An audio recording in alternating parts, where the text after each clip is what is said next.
The Rookie of the Year race, right? You have Chet getting the win, Victor putting up the stats. Who do you have having the edge in this? Me, 100% Chet Holmgren. Has to go to Victor. Chet has played great, but I would have to still say Wembanyama. This question has been brought up for months now. Who is the Rookie of the Year? And we have two frontrunners, Victor and Chet. One has the better stats, but the other one has efficiency and is currently the first seed.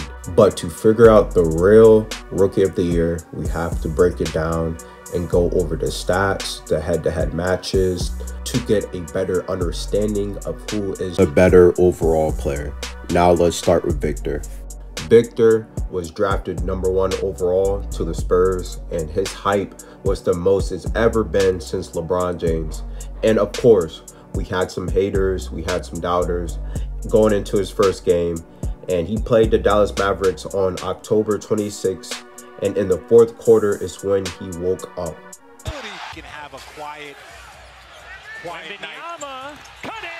San Antonio, Wemby, the deep catch, the turn, and the flush! Not running offense through him all the time.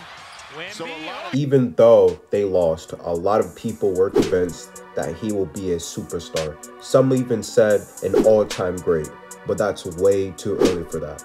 But why? Why should we pick Victor as the Rookie of the Year? And let's talk about what he's doing this year. In 28 minutes, Victor's putting up 20 points, 10 rebounds, and 3 assists, with 3 blocks and 3 turnovers. He has not been shooting the ball well this year. He's shooting 46% from the field and 29% from 3. But he's shooting 80% from the line, which is outstanding for a big man. And he has a true shooting of 55.7%. So far, he has a total of 4 30-point games and 18 double-doubles. But if we talk about the team's success, he is currently 8-36, which he is last in his conference. Now let's talk about Chet. Not as much hype behind this player, but he's having an outstanding season. His NBA debut was against the Chicago Bulls, where he had a quiet 11 points and 4 rebounds. But let me tell you about this kid. He's having an efficient season, averaging 17 points, 7 rebounds, and 3 assists with 2.6 blocks. He is also shooting 54% from the field and almost 40% from 3 in 30 minutes. Now, we talk about how this team is doing though as well. They're currently the first seed in the Western Conference. Now, based off the background story and the stats, who is the Rookie of the Year? And to answer that, it really depends what you value more. In terms of stats, Victor averages 3 more points, 3 more rebounds, and averages more blocks. And in their matchups, Victor has outplayed Chet. So if you want to look at it, who's the better player, then your case will say Victor is, the Rookie of the Year. Victor as well has more height, which is, more pressure. Victor plays on a worse team. So it has to be Victor, right? Wrong. If your case is this player right here is more efficient, this player knows how to win, he's the first seed in the Western Conference, he's shooting 40% from 3 as a big man, then yeah, Chet is the Rookie of the Year by those cases, right? You can say Victor shouldn't be the Rookie of the Year because he is not efficient, he turns the ball a lot, and his team is not winning. And you can also make a counter argument that Chet isn't the first option, and the Rookie of the Year is rewarded to the player who performs the best.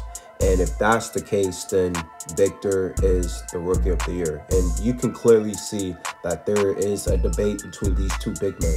But when I compare players, I like to compare when they face against each other. So let's check out the game when they went head to head, and let's see who came up on top. Coming up big with the left side fadeaway jumper to help give his Thunder the victory. Wembanyama with a spin. And Victor, he's already on attack mode. He sees Chet and he takes it to his chest and he gets the easy bucket, man. This is a great bucket from him. Second leading scorer, touching the paint inside. SGA over to Williams. Got blocked. What a block from both bigs. Man, great defense. And there's another. Gilgeous-Alexander kicks it out to Holmgren for 3. You can't leave him open, bro. He is shooting 40% from the field. You got to put a hand up. K-Dub over to Holmgren. Good show and go on Sohan. Lost his balance. Follow these two teams. Wemby with a mismatch. Good help by Chet. He's the pressure. Takes it inside, and Chet with the left deep into his bench. Holmgren spinning. Hey, Chet, this is looking bad. Victor, he didn't paint you off the glass, my boy. Nice rim run by Wemby. Got it to go. This is the 4th time Victor scored on Chet, man. By Holmgren. Wembanyama flashes and punches it home. That's what I'm talking about. Dunk on Chet. Expose him, Victor. Bounce pass, pocket pass. Oh, man. Places on the floor. Some things never change like the... Holmgren pulls the 3. Got it. He's shooting 40%, Victor. You can't leave him open from 3. Goes quick against Holmgren and slammed it. Dunk on him. Dunk on him. Big body him. He can't guard you, Victor. Chet battling defensively, got the steal and leads the break. At 7-1, Holmgren with the lay-in. Onto him. Holmgren inside, slam. That big man just outran your guard and threw it down. Spins. Almost got it with the left. Has Chet scored on Victor yet? No. And Victor scored on Chet like 20 times. I think I made up my mind on who's the rookie of the year. Based off the eye test, it's Victor. But comment down who is the rookie of the year. Make sure y'all like and subscribe, and I'm out.